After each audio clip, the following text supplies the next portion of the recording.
নমস্কার প্রিয় দর্শক বন্ধুরা, অজানা পথ ইউটিউব চ্যানেলে আপনাদের সবাইকে আবারও একবার জানাই সুস্বাগতম। বন্ধুরা, আজ ১৬ই বৈশাখ, ইংরেজি ৩০শে এপ্রিল, বুধবার। আজকের দিনেই সম্পন্ন হতে চলেছে এবছরের অক্ষয় তৃতীয়া। আজকের এই ভিডিওতে আমরা আলোচনা করব অক্ষয় তৃতীয়া কী, অক্ষয় তৃতীয়ার মাহাত্ম্য ও তাৎপর্য। এই অক্ষয় তৃতীয়া তিথিতে কি করবেন, কি করবেন না, অবশ্যই ভিডিওটি শেষ পর্যন্ত দেখবেন। ভিডিওটি দেখে যদি আপনার ভালো লেগে থাকে তাহলে অবশ্যই একটি লাইক করবেন এবং সাবস্ক্রাইব করার অনুরোধ রইল। প্রতি বছরের বৈশাখ মাসের শুক্লপক্ষের তৃতীয়া তিথিটিকে বলা হয় অক্ষয় তৃতীয়া। হিন্দু ও জৈনদের জন্য একটি পবিত্র দিন হলো অক্ষয় তৃতীয়া। অক্ষয় শব্দটির আক্ষরিক অর্থ যা ক্ষয়প্রাপ্ত হয় না। তৃতীয়া অর্থ চাঁদের তৃতীয় দশা। কিন্তু অক্ষয় তৃতীয়া ব্যাপারটি কি? এটি বছরের মাহাত্ম্যপূর্ণ পবিত্র দিন। ধর্মশাস্ত্র অনুসারে এই দিনে কোনো শুভকর্ম সম্পন্ন করলে ফলস্বরূপ অনেক বৃহৎ ফলপ্রাপ্তি হয়। এই দিনে কোনো শুভকর্ম করলে তার কোনো ক্ষয় হয় না, অর্থাৎ শেষ হয় না। সেই জন্য একে অক্ষয় তৃতীয়া বলা হয়। এই দিনে ভালো কাজ করার ফলে আমাদের লাভ হয় অক্ষয় পূর্ণ, আর খারাপ কাজ করার ফলে লাভ হয় অক্ষয় পাপ। তাই এই দিন খুব সাবধানে প্রতিটি কাজ করা উচিত। এই কারণে এই দিন নানা প্রকার শুভ কাজ করার বিধান শাস্ত্রে দেওয়া রয়েছে। এবার আসি অক্ষয় তৃতীয়ার মাহাত্ম্য। মৎস্য পুরাণে বলা হয়েছে, ভগবান হরি বৈশাখ মাসের শুক্লা তৃতীয়াতে জবের সৃষ্টি ও সত্যযুগের বিধান করেন।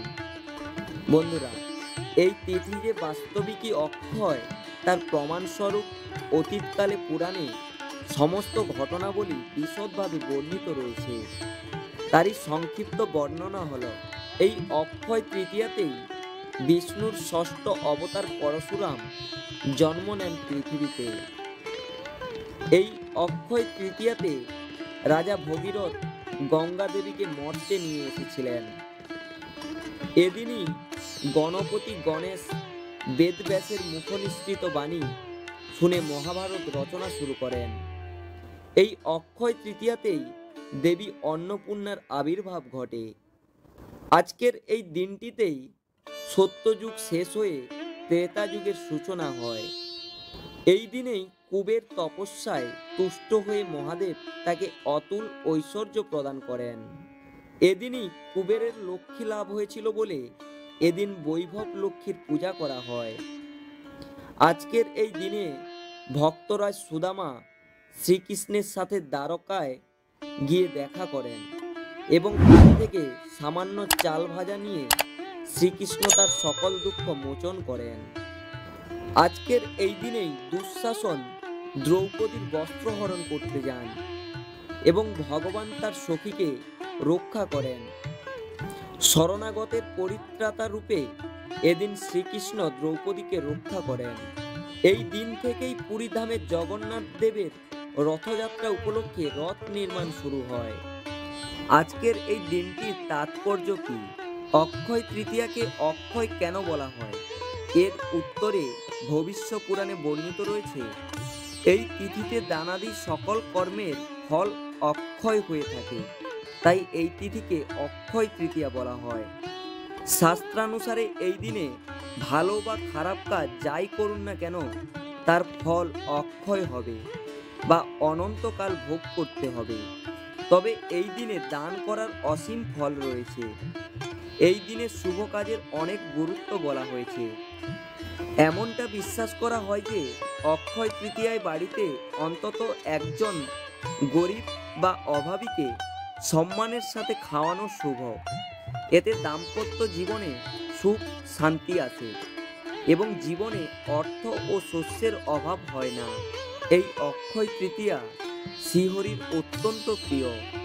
এতে স্নান, দান, অর্চনা, শ্রাদ্ধ, জপ এবং পূর্বপুরুষের উদ্দেশ্যে তর্পণ করলে তার সমস্তই অক্ষয় হয় বলে এই তৃতীয়াকে বলে অক্ষয় তৃতীয়া। এছাড়াও এই দিনে বিবাহ, স্বর্ণরূপা, যানবাহন, জমি বাড়ি ক্রয়, গৃহপ্রবেশ, ভিত পূজা, কোনো নতুন কাজ শুরু করা প্রভৃতির জন্য কোনো বিশেষ শুভ সময়ের প্রয়োজন হয় না, কারণ এই দিনটি খুবই ফলদায়ক। এবার বলি এই দিনে কি কাজ করা অনুচিত। যদি ভালো কাজ করা হয় তার জন্য আমাদের লাভ হয় অক্ষয় পূর্ণ, আবার যদি খারাপ কাজ করা হয় তবে লাভ হয় অক্ষয় পাপ। তাই এই দিন খুব সাবধানে প্রতিটি কাজ করা উচিত, প্রতিটি কথা বলা উচিত। অজান্তেও কোনো পাপ বা বৈষ্ণব অপরাধ, সেবাপরাধ, নামাপরাধ না করে ফেলি বা কোনো কুভাবনা না ভাবি, সে বিষয়ে সজাগ থাকাটাই সমীচীন।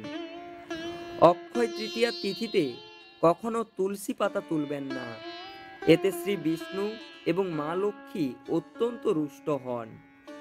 এই দিনে কারো মনে দুঃখ বা আঘাত লাগে এমন কথা বলা যাবে না। এবার বলি এই দিনে কি কাজ করা উচিত।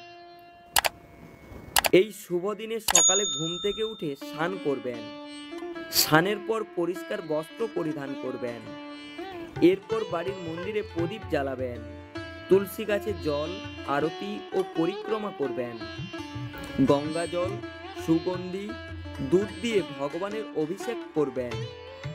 এই শুভ দিনে দেবী লক্ষ্মী এবং ভগবান বিষ্ণুর পূজার বিশেষ তাৎপর্য রয়েছে। ভগবান বিষ্ণু এবং মা লক্ষ্মীকে ভোগ নিবেদন করতে ভুলবেন না। মনে রাখবেন যে ঈশ্বরকে শুধুমাত্র সাত্ত্বিক ভোগ দেওয়া হয়। এই দিনে আরো বেশি করে ঈশ্বরের উপাসনা করুন এবং ঈশ্বরের ধ্যান করুন। ভোগ নিবেদনের পর আরতি করবেন। এই মহাপূর্ণ তিথিতে ভাগবত শ্রবণ, শ্রীনাম সংকীর্তন, গ্রন্থ অধ্যয়ন, মালা জপ, বেশি করে মনকে গৌর গোবিন্দের শ্রীচরণ সেবায় ব্যস্ত রাখতে হবে। অক্ষয় তৃতীয়ায় ক্ষয়হীন কৃপা এভাবেই একমাত্র লব্ধ করা যায়। বন্ধুরা, ভিডিওটি যদি ভালো লেগে থাকে অবশ্যই একটি লাইক করবেন আর কমেন্ট করতে ভুলবেন না। আজকের ভিডিওটি এই পর্যন্ত, আবার ফিরে আসবো অন্য কোনো ভিডিও নিয়ে। ভালো থাকুন, সুস্থ থাকুন, ধন্যবাদ।